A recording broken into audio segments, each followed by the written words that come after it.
You can't get a much better morning than that. I'm out on the Swan River. It's beautiful and flat. Barely a lick of wind. It's still pretty chilly, so I'm hoping there's going to be some Tailor about. There's been a lot of fresh water that's been dumped into the Swan, and it's been brown for the last couple of weeks around this area. It's looking a lot better. Having said that, still pretty early in the season, but I was just hoping to pick up a couple of choppers. I'm just trolling a Zipbaits Rigge in 70 and a Daiwa double clutch in 95. The double clutch got the first hit, but unfortunately it fell off. Nothing too big. It was a pretty slow day, to be honest. I'd been out here for already about 40-45 minutes before I got this hit. I saw some action splashing up in the water earlier in the morning as the sun was rising, but I couldn't kayak over there in time. After getting a hook up, I just casted around the area for a while. No luck, unfortunately. So I paddled across to a different spot, which took me about half an hour.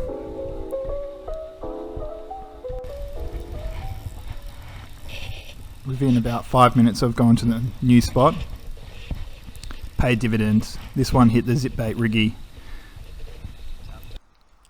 I've just got my usual 1 to 3 kilo Veritas rod with a 2500 Stratic, and I've got 4 pound line and 8 pound leader.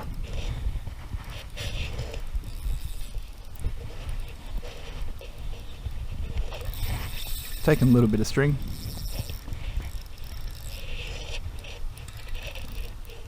I don't have to drag up too tight because I want it to wear it out.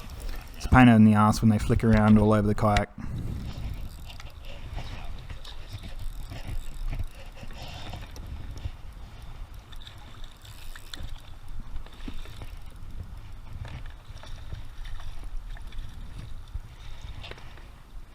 Nice size chopper. It was about 34 centimeters. Beautiful.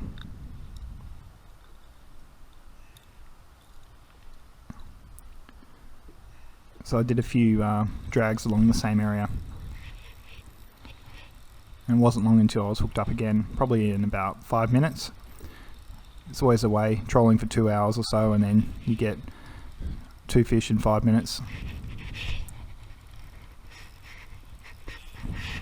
Here I've got another line out, which I'm trying to keep the fish away from to avoid a big tangle.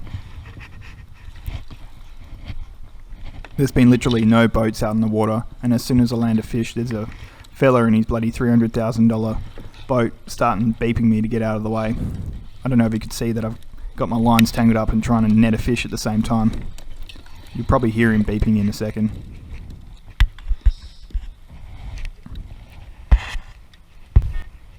There he is.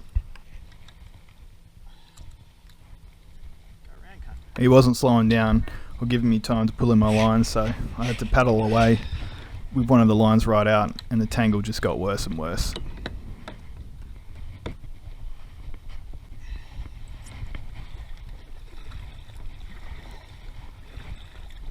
Ended up having to cut one of the lines and just pull in the lure so he wouldn't run over it. At least I didn't lose my lure, but I'll have to re-spool that reel.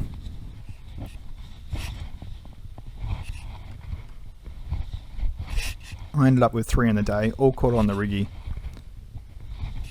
The GoPro went flat for the last one, but I got the 2 bigger ones on footage. Both came in around 34, but one was a lot fatter than the other. Gonna make a nice smoky risotto. So first off, I'm gonna smoke the fish. I'm going to do another dry brine today, which is a couple of spoons of brown sugar, salt and pepper. Nothing really measured for the dry brine. And I've got a few fennel seeds that I'm going to put in the cavity. So I've gutted and scaled the 2 fish, and then I've just damped them down with a paper towel, and then I put the brown sugar in the cavities and all over the head and the body. Don't have to be too exact, and looks like a lot of sugar, but I'm not going to eat the skin. I'm going to peel off the skin and use it for something else down the track, which you'll see. Put a few fennel seeds in the middle. If you don't like aniseed, don't do that, but I reckon it gives it a nice flavour with the smoke. So I set that aside, and I've got my Weber Go Anywhere. So I've just lined the bottom with some alfoil, just making sure that I don't cover up any of the vents. It just makes it easier to clean.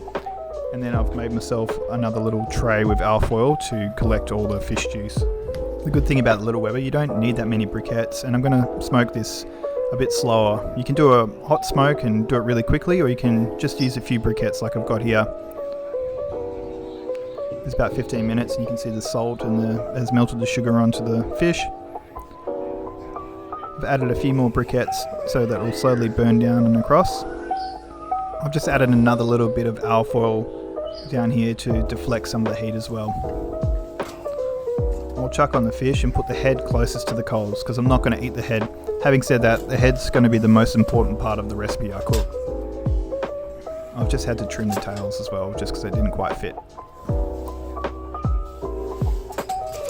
Then I put some cherry wood chips on top of the coals that are burning, and then some towards the end there, so it will slowly keep on smoking as it burns along. I also added another handful in about half an hour. I've closed the vent above the coals and opened the one on the other side of the fish, and then I've opened the vent at the bottom where the coals are, so the smoke will always move across the fish there and out the other side. These were on for about an hour and 15. They probably only needed an hour, but I was watching the footy and having a few beers like usual. But they were still awesome. When you cook them on the bone and with the skin on, it keeps the moisture in, so you can be a little bit more liberal if you're just doing fillets. I've then vac packed them up. The next day I was making a beautiful smoky risotto. So I start off with half a leek here. I'll then chop up 1 clove of garlic. I'm going to saute this in some olive oil while I prepare everything else. Just put it into the cold olive oil in the pan, bring it up to temperature and let it brown slowly. Then I'll pick out all the white flesh, being careful with the bones. It easily peels away from the bones anyway. Then I get some Vegeta vegetable stock and a little bit of chicken stock powder. Put in some boiling water, and this is the key to the ingredient. Chucking in that smoky skin, just one side, and that smoked fish head, which is really going to give all the flavour to the stock. So I've got that bubbling away, so I'll let that bubble with the fish head in there for about 5 to 6 minutes, and then I'll take it out, otherwise it will be too overpowering with the smoky flavour. You can leave it in there the whole time if you want, but it'll be real smoky. So once I've taken those bits of smoky flesh out, I'll pour in some milk. Probably, I don't know, half a cup to 2/3 of a cup. Here we go, dash more. It's key that you just let that simmer without letting it boil. Once it boils up, it basically splits everywhere. I'll chuck in about a cup of washed Arborio rice. Just brown that off into the leek for, I don't know, a minute or so, stirring it around. Then I'll slowly start to ladle in the stock. Start with probably about 2 cups, and then I'll stir that constantly for the first 3 to 4 minutes. Then just add a ladle every sort of 3 to 4 minutes as the rice continues to absorb it all up.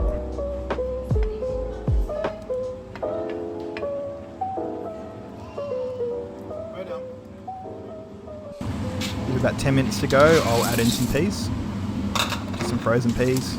You can add in asparagus or broccolini.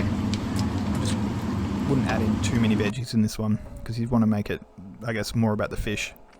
About 4 to 5 minutes to go, I'll add in the smoky flesh. Just keep tasting the rice to see when it's all ready to go. And hopefully that rice will be really close to absorbing all that nice smoky stock. Minute to go, add in a handful of parmesan cheese. Doesn't need it, but why not? For less creamy sort of risotto if you like it, I guess less gluggy. Don't add any milk. The vegetable and fish stock will be fine. This was bloody glorious. So good. Tasted even better the next day for lunch.